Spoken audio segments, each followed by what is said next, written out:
guys, I'm coming to you from the floor because I just got a box of chicken from Purdue.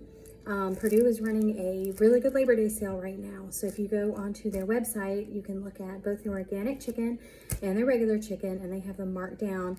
It was shared on the Penny Pinchers group as a really good deal, and it really is per pound a good deal for chicken breasts.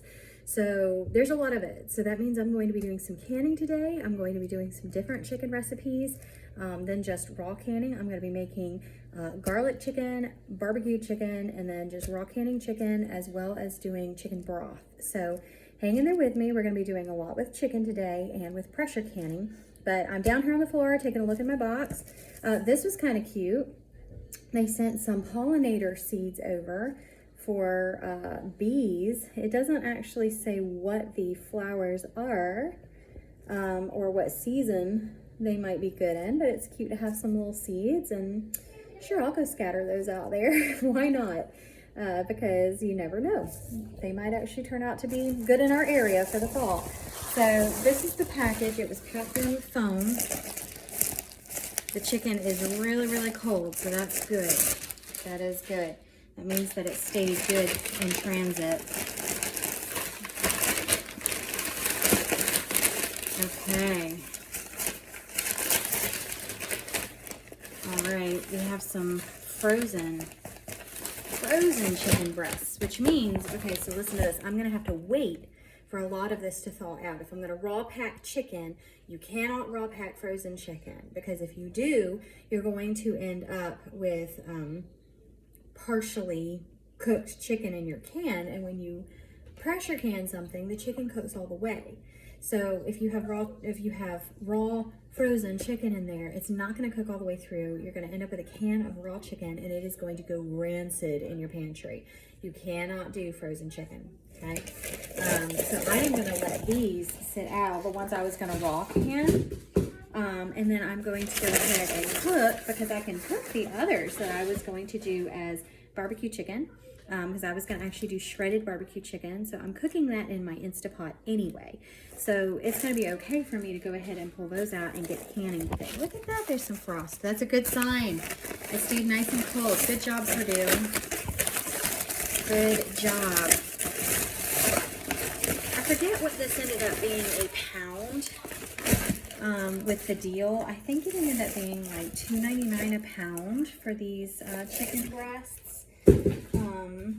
It was better than anything I've seen in the grocery store recently. It's like better than the sale prices. So I went ahead and got it because we do eat a ton of chicken in our house, and if I go ahead and can it, then it's so easy to just open chicken seasoned with taco seasoning, seasoned with, like I had said earlier, barbecue sauce, garlic. Just put some garlic, some salt, and some chicken in a can, and you have pretty much chicken for any kind of meal. I mean, garlic is good with Mexican, it's good with Italian, it's good with whatever. So we're just going to do some basic chicken recipes.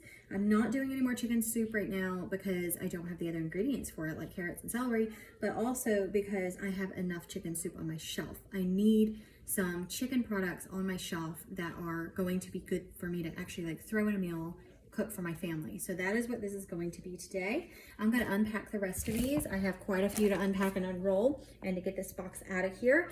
I'm going to do that. I'm going to get my Instapot set up, and you're going to be able to follow along with me as I can this chicken. There is a Rebel Canning group on Facebook. If you want to do Rebel Canning, there is a Rebel Canning group on Facebook.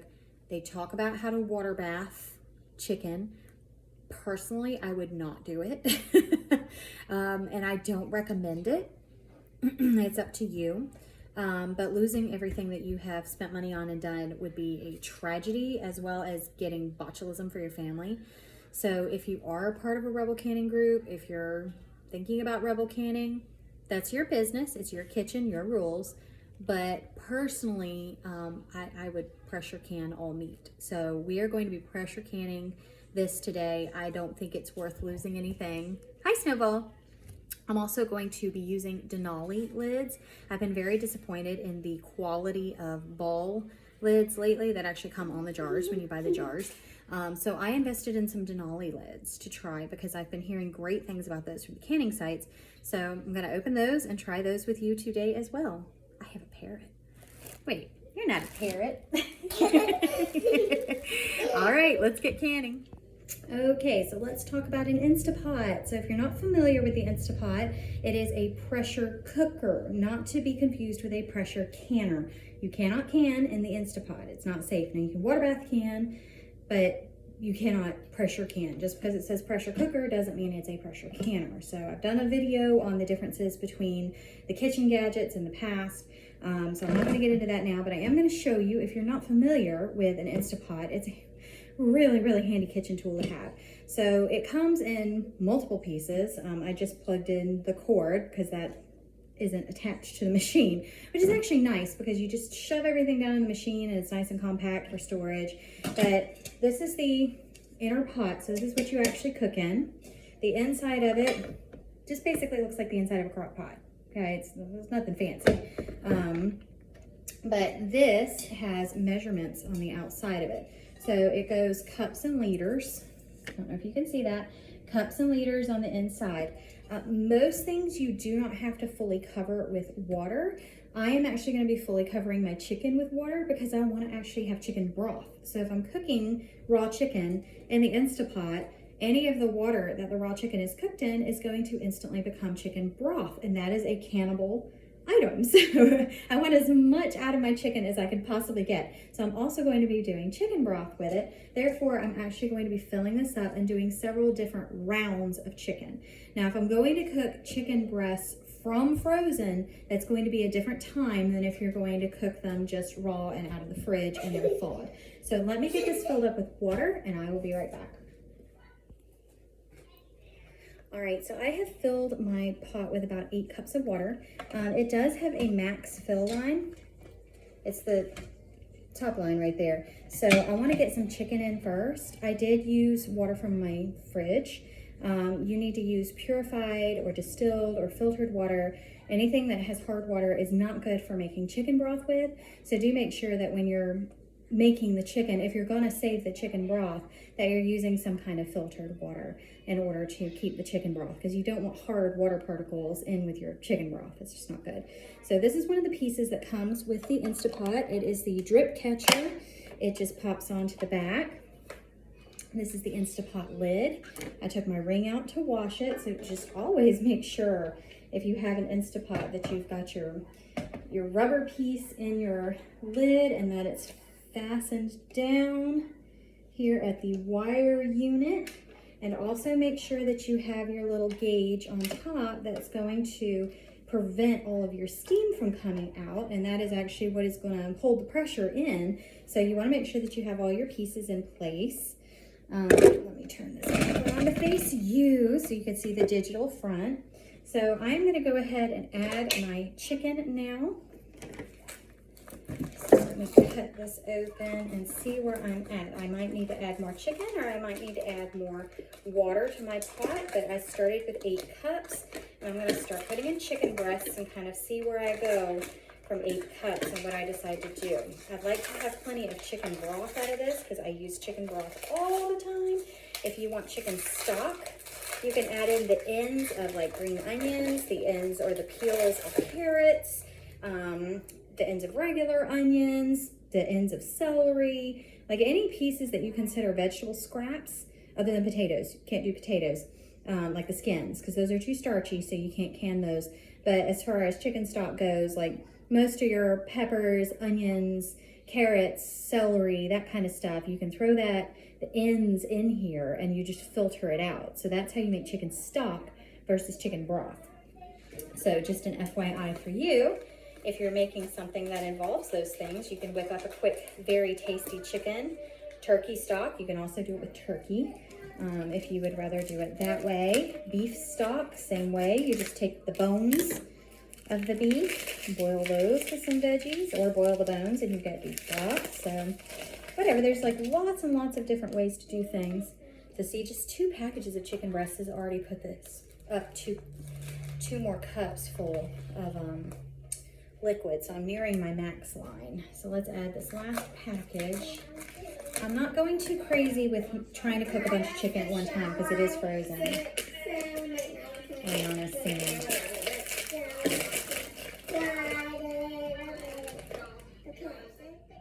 Real quick, the packages that I put in here, so there were 3 packs, like the one sitting on the floor right there, that I put in here. It looks like some of the chicken breasts are stuck together, so that might be 5 or 6 chicken breasts, I'm not sure. You can see where it is on max fill. So I'm glad I stopped at 8 cups and put those in. This chicken is just above the water. That's not a huge deal, but I have a little bit more room for water in here, and I want that to be broth. So I'm gonna go ahead and just slowly start adding more water in. This is from a jar where I got it out of the fridge. I'm gonna go add a little bit more, fill it up to the max fill line, and then I'm gonna get it started. But I wanted to show you how it's looking in the pot itself. So if you wanna try and do this in your Instapot, this is what it's looking like. All right, see you in a bit. Okay, so this is filled up to max, and I'm ready to get the lid on. Again, make sure that your rubber is inserted properly. I'm gonna just slip the lid on. And I'm gonna make sure that the top is put to sealing. I don't think I showed you this. So this has sealing is written up here, venting is written down below. So you always make sure it's turned up towards sealing when you put this in so that it does seal in all of that steam and actually pressure cans it. There is a little piece on here that will pop up and keep the lid in place while it is pressure cooking something. So what I'm going to do now is program the front of this. I could hit poultry, and if you are doing raw and thawed, if you have the poultry button, you can just do that. But mine is frozen, so I can't just hit that. I'm going to hit manual, and I'm going to go up to 22 minutes on manual, and I'm not going to touch it anymore. There's no like start or whatever. It's going to beep when it realizes I'm done programming it. So it is on high pressure on manual, and it's turning on. So when this is not instantly coming to pressure, so it's not gonna blow up in my face. So when your Instapot is coming to pressure, it's not gonna start a countdown timer until it's actually built the pressure inside. So it's gonna take it, I programmed 22 minutes, I'm expecting about 40 minutes of time. So between the time that it's gonna come to pressure in the pot, then cook for the 22 minutes, and then slowly come down from pressure, which is called slow release. So I can actually open the valve and vent if I want to, and the steam is just gonna spew out the top everywhere, and that just makes a humongous mess. So most of the time I will allow it to slow release, which is where I just let it sit for a while. I don't do anything with it. And I'm gonna be making some bruschetta while I let this do its thing, and just do other things around the kitchen while I let this do its thing.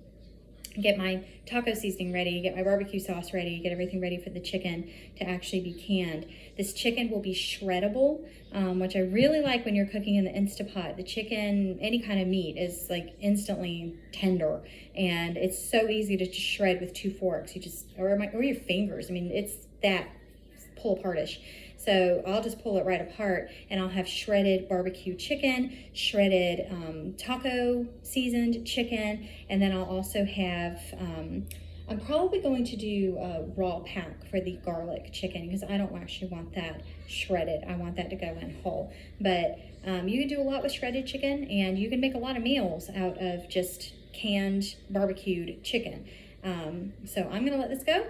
It's gonna start doing its thing. I'll show you kind of along what the Instapot is looking like. If you've never used one before, this might be kind of good to follow along in, because I've never done a video using the Instapot before.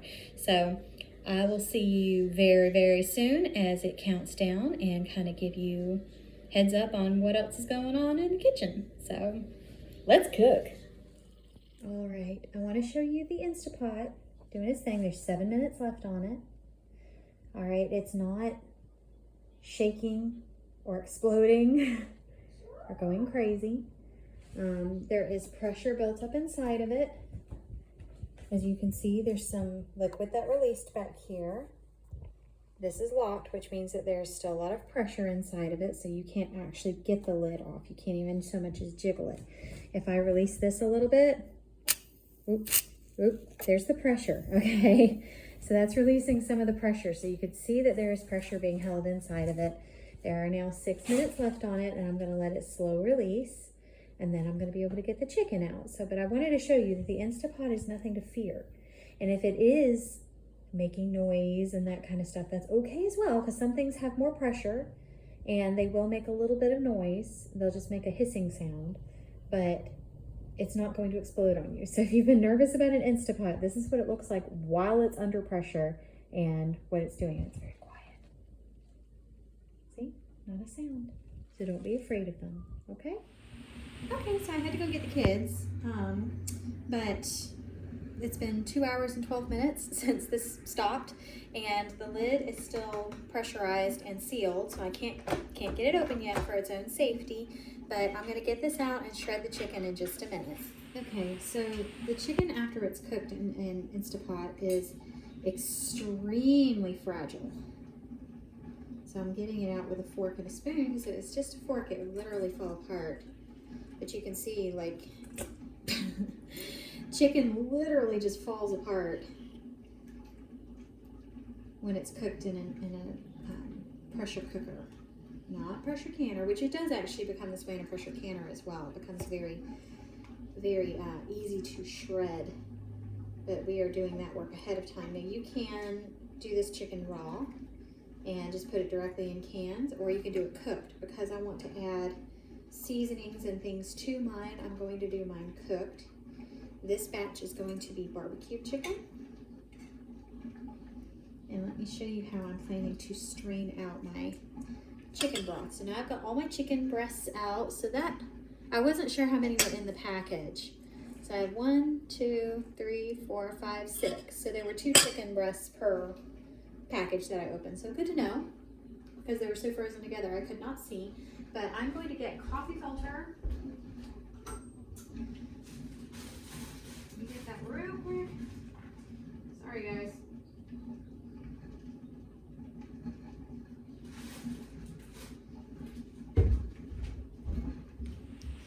Okay, so this is how I'm going to get out the chicken broth. I've got a coffee filter in my canning funnel. Easy to get, and I'm just going to scoop out the chicken broth. I don't like to add any salt or anything to mine, and I'm just going to put it in the filter, which is going to push down a little bit as soon as it gets wet, but it's not falling through. And I'm just going to go ahead and let that filter out into my jar. Ooh, a little that touched my finger. That's hot.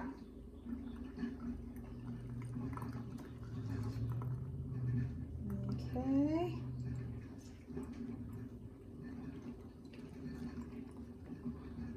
It's pretty chicken broth, huh?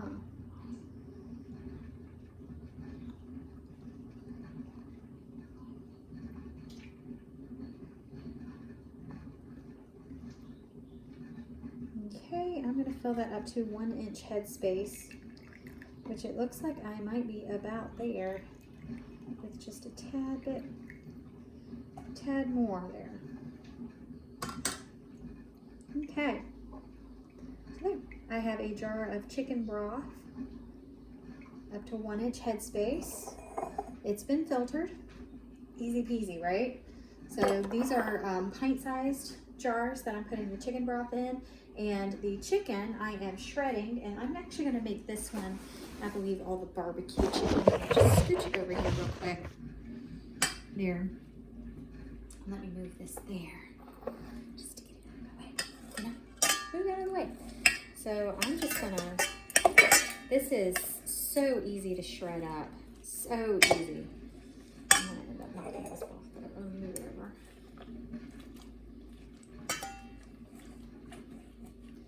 There's a little bit of broth that got in this bowl, but that's okay. I'm not gonna worry about it. You want moisture, plenty of moisture in the jars. When you have meat in jars, you want to make sure that there's moisture in there with it when it's pressure canning, especially if you've got cooked meat, or it's going to end up very dry. And you do not want to end up with can upon can upon can of extremely dry chicken. That's just, ugh, yucky, yucky. So I am going to reserve some of the chicken broth to add into the can with the barbecue chicken to make sure that it does have enough in there. Just look at that. It's shredding so quickly, so nicely. Look at how quickly that's shredding. This was 6 chicken breasts, And I'm literally on my last one, and I have shredded that in less than a minute. All 6 chicken breasts with a spoon and a fork. That's it. Super duper easy. I guess I could go ahead and put my next round of chicken to cook in the Instapot while I'm doing this, huh? But I want to get out some more of my broth first. I want to get another jar of broth out. Chicken broth in pints only takes 20 minutes to pressure can, so I'm actually saving that until the very, very, very end. That's going to be last. The very, very last thing I pressure can, because I want to get my long things done first. Because I can freeze chicken broth, so I can actually just dump it into a freezer container and freeze it if I run out of time today. Or I can refrigerate it and do it tomorrow, but I want to go ahead and make sure I get all my chicken in hot while I can. And this isn't going to, believe it or not, this is not going to fill up very many of those quarts. So I'm going to have a lot more chicken to fill up all the quarts I have space for in this round. So I don't see any more chicken that needs to be shredded. So there you go. Look at all that shredded chicken. Beautiful, beautiful, easy shredded chicken. Great for any kind of Mexican meal. If you like shredded chicken with Chinese, if you like shredded chicken, like I said, tacos. If I'm doing barbecue chicken with this, easy, easy peasy shredded chicken in the Instapot. I am going to use Sweet Baby Ray's original barbecue sauce because I just, personally, I like the flavor. You can make your own barbecue sauce if you want to make your own barbecue sauce. You may add liquid smoke. You can do pretty much any bottled barbecue sauce that you want. Expect that you are going to go through an entire bottle of it because you want this well coated. You want it wet with barbecue sauce. I'm going to actually use a different, well, no, I just rinse it off. I was going to say I'll use a different fork to stir this in, but I'll just rinse that one off to keep barbecue sauce from getting in here because I don't want barbecue sauce flavored chicken broth. Yuck. Okay, so let me toss this. Feel free to add Texas beet to it if you want, paprika, if you want to add paprika. Actually, might need another bottle of barbecue sauce to add in. Make sure that you are prepped and ready with lots and lots of barbecue sauce. I want this wet, covered in barbecue sauce to keep it moist and locked in. See? Okay. So now I'll have instant, off the shelf, in the pantry, shelf stable, barbecued chicken that I can open and I can serve at any given time. Or my husband can eat on a sandwich if I get sick and can't cook. It's just wonderful to have this stuff, meals at the ready to just open and be able to eat. I'm telling you, it makes such a big difference, especially if you get sick with the flu. I've had COVID twice this year and the flu, and having this stuff on the shelves. I mean, Jason lived off of the chili, the bruschetta, I mean, like stuff that I had on the shelves, and I lived off of the chicken soup that I had made, and I drank my bone broth. So, I mean, like, we lived off of that stuff while I was sick, and I can't tell you how convenient it was to have it. Okay, so I have my jar ready. I have my meat ready. I'm actually going to use a different funnel, I believe. Well, no, I'll just use the same one. It's okay. I'll use a different funnel for the next round of broth, is what I'll do. Let me go ahead and discard my funnel there. So I'm using a Denali lid. I'm still going to use a bowl ring because the ring is the ring. You're going to take it off anyway. My lids, my jars, I don't normally, I mean, I'll wash my jars sometimes. I rinse them out mainly if I know they're going to be sitting in the canner for a while warming up. That sterilizes them, and so I'll rinse them through with the boiling water from the canner too, and just kind of let them go sideways and then dump out the boiling water, and that gets them really good and clean. And I also usually will use, I'll put the lids down in the boiling water and just let them sanitize for a minute. You still wipe the rims down with white vinegar, even with sterilizing your stuff, but just always, always, always make sure that you're sterilizing everything, especially when you're doing meat, because you do not want any bacteria to get in here and ruin your perfectly wonderful meat that you've just spent your time and money and resources canning. So I'm going to add just a little bit more because I saw a dry spot in here, and I don't want any dry spots in my chicken. So you feel free to add what you want to your chicken. Of course, you can always add more barbecue sauce. You can add stuff later after you open it up. Don't can this with like pickles or anything weird. I mean, like, don't think you're making a sandwich in a jar. And absolutely no bread or anything should ever be put in the canner. So like, don't get funny with it, but you can put any spices, really any type of barbecue sauce, because barbecue sauce's base is vinegar, and vinegar is a preservative. And this is a clean towel that I have my hot jar sitting on because my granite countertops are cold, and I don't want a hot jar sitting on a cold counter. That includes when I get it out of the canner. Otherwise, my jars might crack, and I don't want any exploding jars. Jars are expensive, and they're also hard to find. So I want to make sure that my jars are not exploding. So this probably just fit over half of my stuff here into 1 quart size jar. When you cook stuff down, it goes down fast. So this is probably enough chicken to feed a family of 4, and sandwiches, like if you want to do the sandwiches. So I am going to add a little bit of broth back to it because I want to make sure that it stays nice and moist. So just gonna let it kind of go down in there. And I'm gonna get the vinegar while I let that kind of set, and I'm also gonna do my bubble popper. So I'll be right back. Okay, I have my big jug of vinegar. I have a paper towel. Just gonna soak that paper towel with the vinegar, because you always, always, always wipe your rims with white vinegar. Or apple cider vinegar if you're doing something that's like in need of that. But always make sure you're wiping your rims down where the connection point is between the 2 pieces, because bacteria can slop onto that. So if I've had any of my chicken touch this, bacteria will build in it. And I don't want any bacteria to build between my seal, because that means bacteria will actually build inside the jar itself.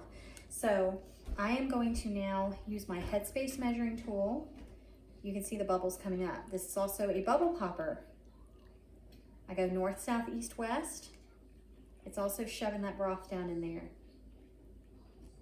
Okay, so that is probably, yeah, that's just the right amount of Headspace. That's 1-inch Headspace. I'm going to secure the lid on there. And let me get that.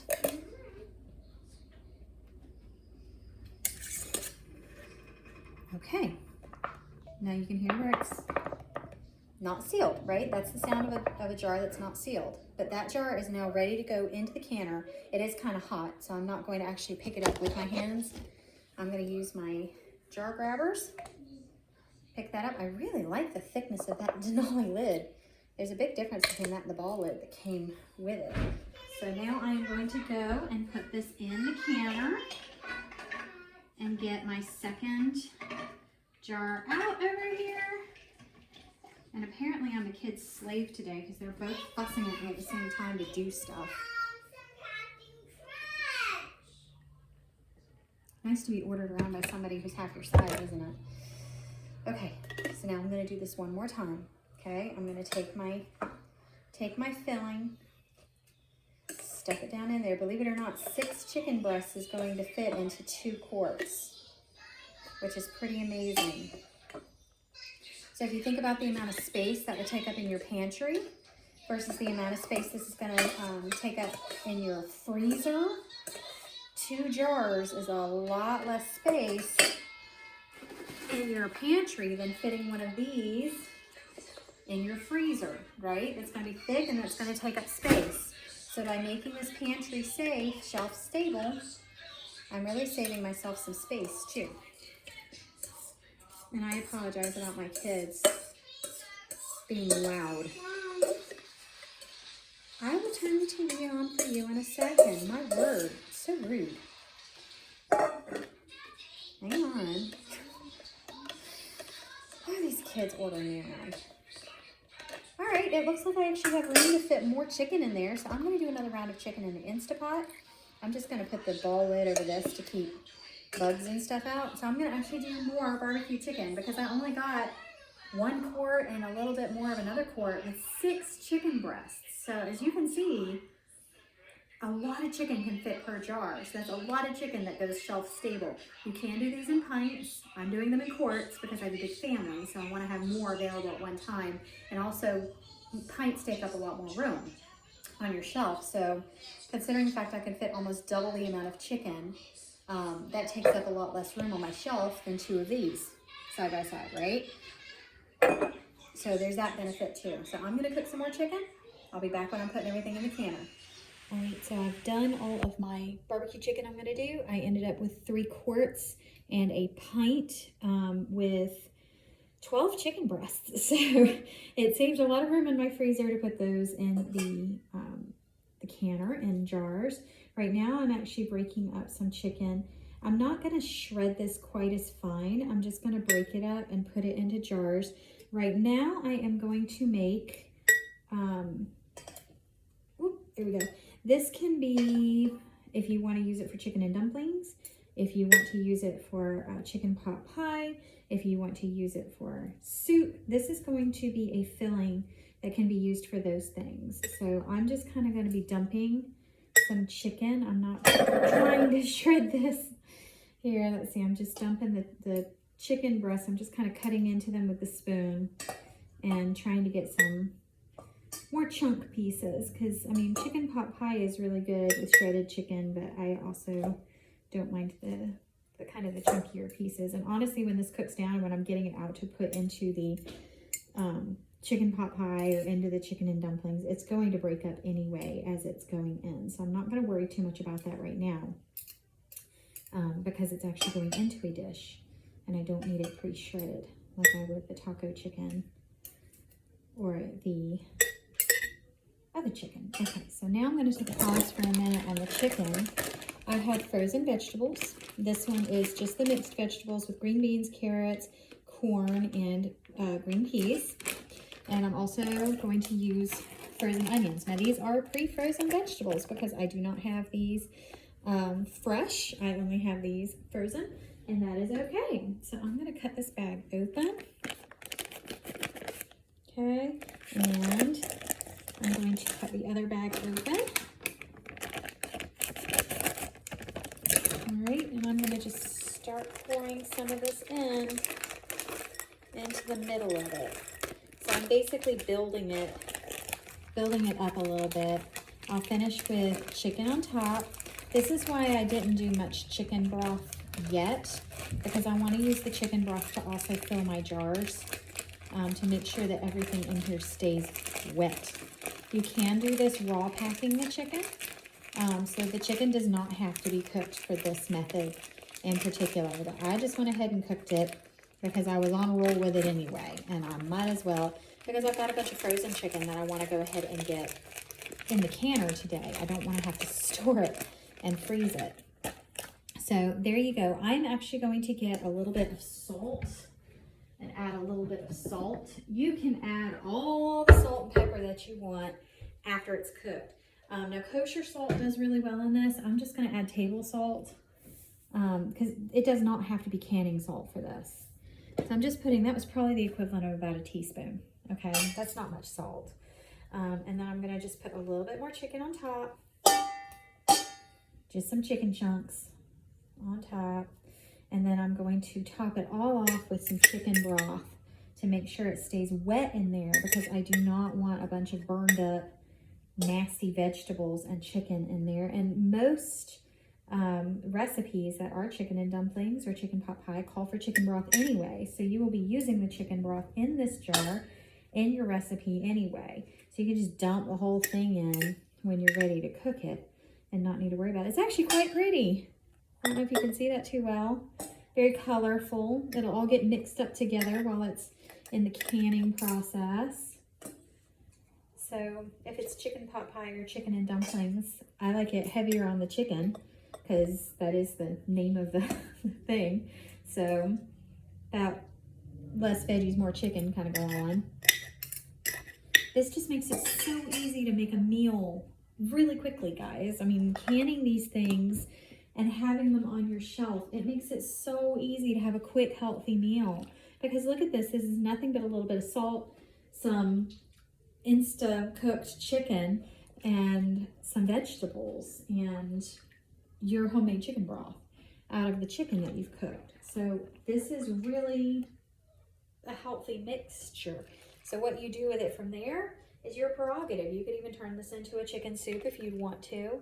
If you want to add it to anything, you can add some rice to it, do kind of a chicken and rice type concoction if you want to do that. Let me measure my headspace. I think I went a bit over on the headspace. A little bit. It's better not to go over on headspace, because if you do, then that means you'll have a lot of siphoning in your canner. And that's just a pain to clean out. Like, all the jars are covered in junk, and it's just kind of a pain to clean out. So make sure you keep it within the headspace if you can. There we go. Okay. All right. Yeah. 1 inch headspace. I'm going to quickly wipe down my thing here because I used it in the barbecue chicken, but I wiped it down already, so there's not much barbecue sauce left on it, but still. Okay. Now I'm going to pop those bubbles. Okay. North, south, east, west. Got my bubble popper. Oh, see, now it went down. So it's just below. It's okay if it's slightly below, slightly above 1 inch. I mean, it doesn't have to be exact, but you get it within the ballpark. So there we go. That is going to be chicken pot pie or chicken and dumpling filling. Right there, I've got my Denali canning lid. I'm going to pop that. I'm really weird about putting my lids on with like the ball facing the front, because just for storage, it's prettier. So that's just me. You can put your lid on however you want to, but I just like to have them pretty. So there you go. That's going to go in my canner. There we go. And I'm going to do it again in this one. So right now I've got only spaces for 1 more quart. I'm going to see how much chicken I get. I may end up doing 1 more of these. My chicken that I got today, I still have some frozen chicken. It's not thawed out enough to be able to do just raw packed chicken yet. So right now I'm just doing my cooked chicken recipes, and that is going to be my first round to go in my canner. If the other chicken doesn't thaw today, I'll finish with it tomorrow. So it's not a big deal, okay? So I'm going to go ahead and fill this up, fill up another jar, hopefully, if I have enough cooked chicken left, and get my canner rolling. All right? Let's go. Okay, so my canner is ready to go. It is facing the wrong way, so I'm gonna have to spin it around. But you see, I've got a jar of chicken broth back there. I have 2 pints, and then I have 6 quarts in here ready to go. Now, the pints only need to be processed at 75 minutes if they have meat in them. Quarts need to be processed for 90 minutes. So I'm not going to go for the lower processing time because the quarts have to be processed for 90 minutes. But pints can stand being in there for the extra 15 minutes. So it's safer to go ahead and do the quarts and the pints together at the quart time. Okay, so I am going to process all of these at 90 minutes, and I'm going to go ahead and get my canner turned around and get that set up. Right now I have Snowball in my hands because Alejandra brought her to me and she's a little bit scared right now. So let me get my canner spun around and my lid on, and we will keep going. Okay, I've got Snowball still scared. Everything's packaged and closed up, so I don't mind having an animal in here with everything being sealed up anyway. So she's just kind of scared. So I'm gonna hold her because she's a little bit scared of being in there with Eliana right now. Let me get a here because this is hot. You want to say hi? You're gonna find she finds her safe space there in the corner of my neck. I'm just going to carefully turn this around because it's got to face toward me because of the way the lid is with the notching. So I have enough water in there. It's maybe 1/4 of the way up the sides of the jars. With pressure canning, you do not need your water to cover your jars. Do not cover your jars with water. You will have an explosion of water going everywhere if it is that full of water, okay? It's okay to have it a little bit less. Like I said, when you're putting the jars in, you only need about 4 inches of water in the bottom, and then as they're warming up and stuff, it's gonna come out, so you don't need a bunch of water in there. So I'm gonna put my lid on, okay? Let's see, not that way. Mine has a little arrow that tells me it's got to line up with my notch here. So my arrow on my lid lined up with the notch, and then my warning label is always facing the front on my my American canner, my All American. So I'm going to go ahead and seal this. I'm going to start bringing this up to temperature, and this, okay, that already spurted a little bit. What the top is going to do, and let me move it to where you can see it, I'm going to let that piece blow out steam for 10 minutes, and then I'm going to add my weighted gauge at 10 pounds, and then I'm going to start my 90-minute countdown once my gauge at the top reaches the 10. So I've shown you this before when I've canned meat, how that gauge works. So if you need to know exactly how it works, you can go back and take a look at some of my other videos. Or I can just show it to you here. I know I have a lot of new members, and I started canning meats last fall, so they're kind of buried. So I'll just go ahead and show you, since this is kind of a do it with me type video. I'm sorry, I'm probably stepping out, because when I move things from this video to iMovie to do some editing, like it cuts off about 3 inches of my body from the bottom and about 4 or 5 inches from the top, to where if I'm not standing far enough back, it cuts my head off in weird places. So I have to be far enough back to where it doesn't cut me off. It's just the weirdest thing when it decides to cut off, and it won't let me edit it or crop it to change that. It's like the strangest thing. Okay, that one doesn't have a notch. I gotta make sure it's properly on here. Okay, now I'm going to bring it up to temperature. Mine is about at medium temperature, so I'm going to bring it up to temperature, and then I'll show you what's going on once the temperature starts climbing, okay? Hopefully I won't have Snowball anymore, because she'll have calmed down. All right, we'll be back. Okay, so this has been spraying for at least 10 minutes out. I'm going to stick the weighted gauge on at 10. I'm going to wait for this to come up to the 10. You see that? So that is slowly going to rise, and when it gets up to the 10, that's when I'll start the 90-minute timer on the pressure canner, okay? So I'm not starting it right now just because I added the gauge. I'm starting it when the pressure gets to the 10. And you can already see where it's starting to rise, okay? The reason why you go ahead and let this empty out is you're getting all of the air out of the canner before you add the gauge. So all you want in there is the pressure and the steam. You don't want a bunch of air in there, so that's just releasing all that extra air for a while. And you can see where the steam was hitting that. And so yeah, we're going to wait for that to rise, and then we're going to turn on the 90-minute timer, and then we'll have our chicken. So yay! Okay, so I'm releasing the last of the pressure. Pressure gauge is on 0. But I'm not going to open the lid until I'm certain that this is going to stop hissing, because any of that is going to hit me in the face when I open this. But you do need to wait until the pressure is fully at 0 before you would ever take the pressure gauge off, because you want this to be a slow release and to come down very, very slowly. It takes about 10 minutes to come down, just as it takes 10 minutes to heat up. I have bruschetta going in the other canner. I'm water bathing bruschetta. Okay. Chicken. Let's hope that none of the jar is busted. Leah says she's itchy. She's been playing outside. Okay, I'll get you in the bath. Hang on. Let me open this and see how my jar is held up. Sometimes they crack. Sometimes they crack and sometimes they don't. So, alright, this has stopped hissing. Anytime you open your pressure canner lid, you always open away from your face. You see all that steam? You do not want that in your face. That's a lot of heat going on down in there. Okay, so I'm going to set my lid to the side. I'm just going to set it on the counter over here.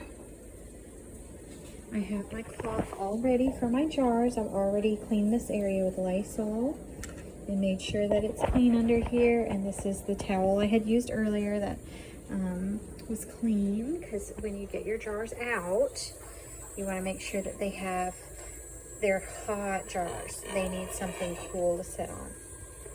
All right, so there it is. This is the, you remember? Chicken pot pie or chicken and dumpling type filling. All right, there was some siphoning. You can see that in there. It seems like no matter what I try, I always have things siphon. Especially when I do meat, it's the worst. But I measure Headspace and everything, and I always have siphoning. So, I mean, that's not a sign that you've done anything wrong. We are, darling. When you're letting your cans cool, they need to be about 2 inches apart to cool. Okay. Okay, I'm coming. Leah laid down in the grass. I'm being rude. You're being rude. Okay. So I'm going to get all of these out, set them 2 inches apart, not do a whole lot of tilting or playing with them. It looks like what siphoned would be the BBQ chicken. Oh, this is really heavy. Okay. So you see how hot it still is? A lot of these jars are bubbled up, the lids are, because they do not actually pop down until they cool. So if they're bubbled up, if they're still making the haven't popped noise, don't panic.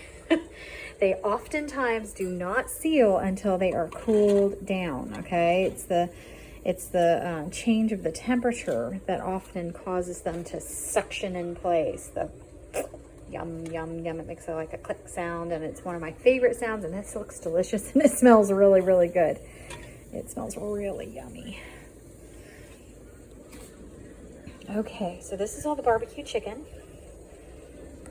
You see it bubbling away, bubbling up. And I need to get in here. You see how much water is still left.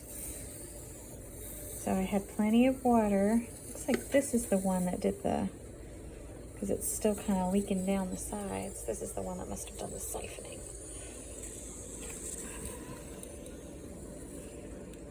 Yeah, maybe.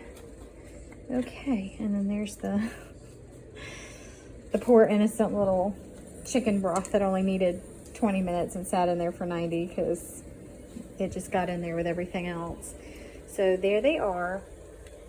They're going to sit here overnight, and I am not going to touch them for at least overnight. I'll check the seals in the morning once they've had time to cool and pop and settle and make sure that all the seals sealed. From what I understand, Denali Canning has no problem with that. So there they are. Thank you for canning chicken with me. I hope you learned a lot.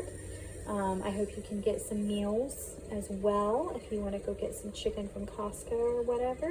I hope this gave you some meal prep ideas for yourself. It's okay.